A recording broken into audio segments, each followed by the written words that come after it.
Продолжает наш эфир выпуск новостей. В студии Сергей Михедов. Здравствуйте. Коротко о темах. Россия и Украина договорились провести еще один раунд переговоров. Первая встреча длилась 5 часов. Ряд важных законов вступает в силу в России сегодня. Озвучим самые заметные. Общественность Якутии готовится отметить сразу две знаменательные даты. Связаны они с жизнью и трудами Алексея Колоковского. Россия и Украина договорились провести еще один раунд переговоров. Переговоры между делегациями Москвы и Киева по урегулированию ситуации завершились. Стороны договорились провести новый раунд. Встреча проходила в Гомельской области Белоруссии. Она продолжалась почти 5 часов. Как сообщил по итогам переговоров член российской делегации, помощник президента Владимир Мединский, участники подробно прошли всю повестку. Только что закончились переговоры с украинской стороной, которые длились примерно около 5 часов.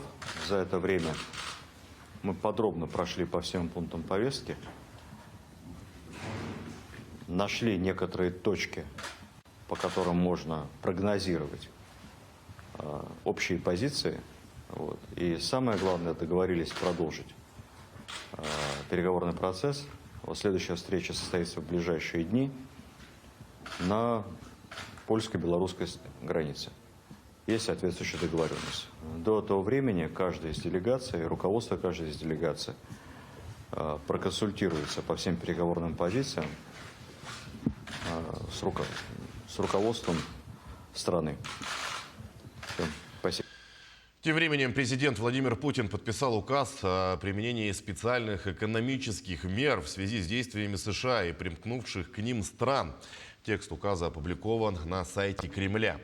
В преамбуле уточняется, что указ подписан в связи с недружественными и противоречащими международному праву действиями Соединенных Штатов Америки и примкнувшись к ним иностранных государств, связанными с введением ограничительных мер в отношении граждан России и российских юридических лиц. Кроме того, перечисленные в документе меры применяются в целях защиты национальных интересов России и в соответствии с федеральными законами. Между тем, из-за ситуации в Украине в отношении нашей страны были применены очередные санкции. Это третий пакет санкций Евросоюза. Он стал самым крупным и затрагивает финансовый, энергетический, транспортный и технологический секторы, а также визовую политику. Подробнее о последствиях в материале нашего корреспондента Дмитрия Тымырова.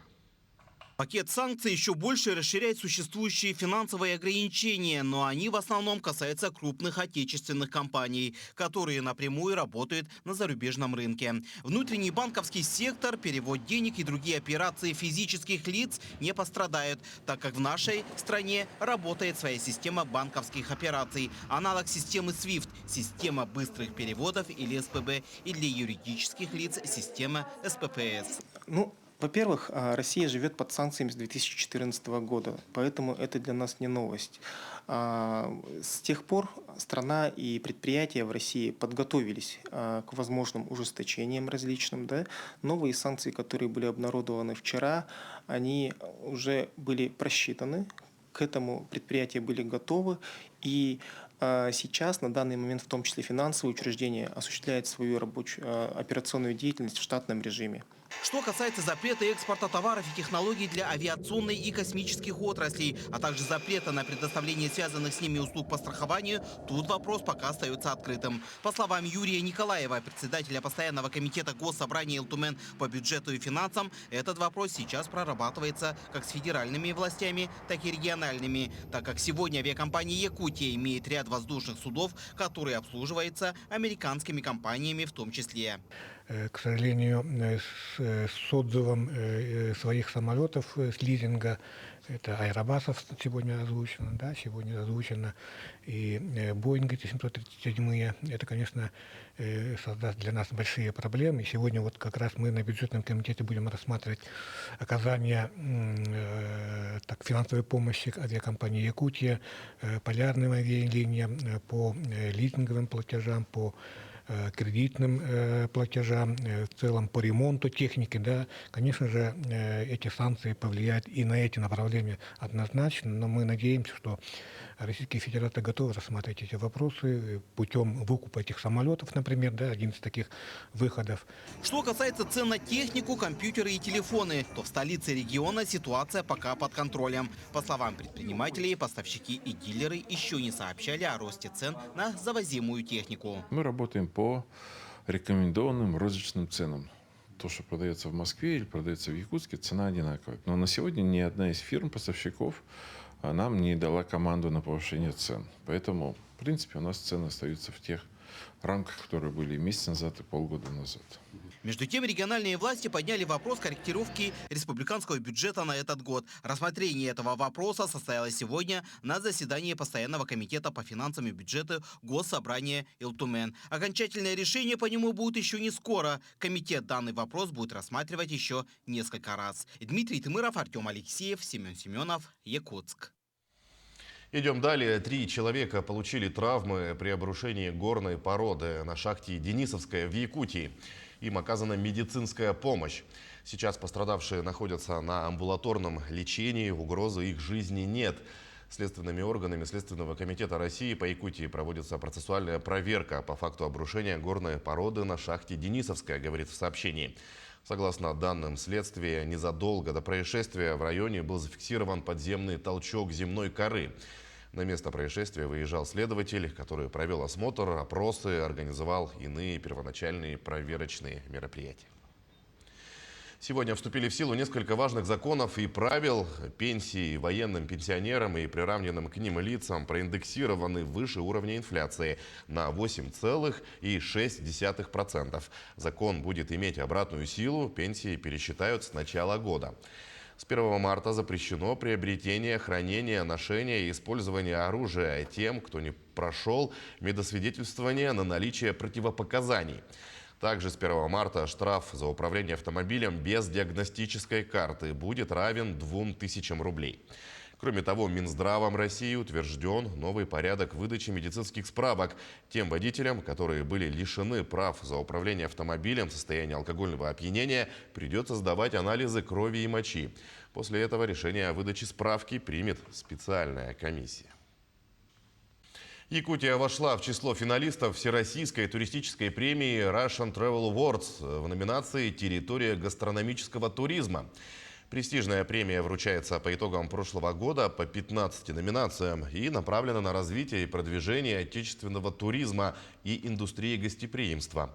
В конкурсной, деловой и выставочной программе финала премии приняли участие представители 32 регионов страны.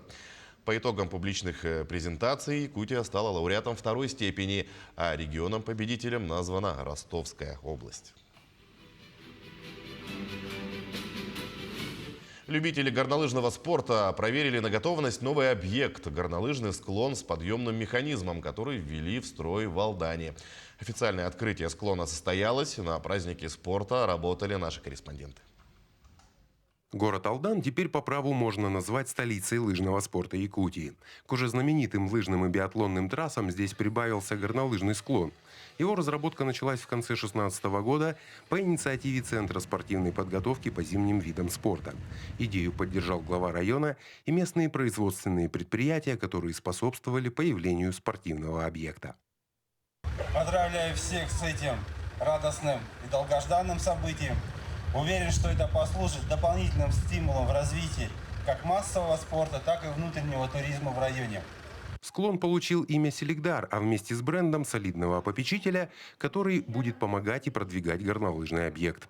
Накануне было подписано соглашение о партнерстве между Центром спортивной подготовки по зимним видам спорта и золотодобывающей компанией «Селигдар». Это называется «Селигдар» в первую очередь, потому что они приняли максимальное участие в строительстве этого спуска, а во-вторых, они теперь будут шефствовать над этим склоном, над этим комплексом. В планах развития этого комплекса установка бэби-лифта, детских горок для тюбинга и некоторые инфраструктуры для проката и так далее. Да, мы будем тут все время присутствовать и будем понимать, что происходит. И если какие-то тут будут темы с развитием связаны, мы будем участвовать обязательно. Вы как относитесь к горнолыжному спорту? Сами катаетесь? Ну, на самом деле, наверное, уже время мое прошло катание. Но, тем не менее, я поддерживаю 100%. Для города это очень важный объект, считаю, тем более для нашего зимнего места жизни. Поэтому это очень правильно. Я думаю, что тут последствия будут, и спортсмены у нас будут, и призеры, я не знаю, олимпийский чемпион. Горнолыжный склон представляет собой спуск длиной 650 метров, имеет механический подъемник и предназначен для учебно-тренировочных целей. Учиться кататься на горных лыжах здесь смогут как взрослые, так и дети, что, безусловно, популяризирует горнолыжный спорт в массах. Профессионалы и любители горнолыжного спорта оценили подготовку склона и получили незабываемые эмоции. Склон классный, очень скользкий, скорость хорошая. Подъем тем более, скорость рассчитана вообще хорошо. Как бы удобство на высоте. Классный склон. Спортивный объект введен в эксплуатацию и уже этой весной привлечет внимание туристов и любителей горнолыжного спорта. Как говорят лыжники, вкатка уже дала результат. Места в гостинице Алданского центра по зимним видам спорта уже полностью забронированы на март-начало апреля. Руслан Павлов, Георгий Баранов, Александр Лукин, Алдан. Мы следим за развитием событий. Оставайтесь с нами.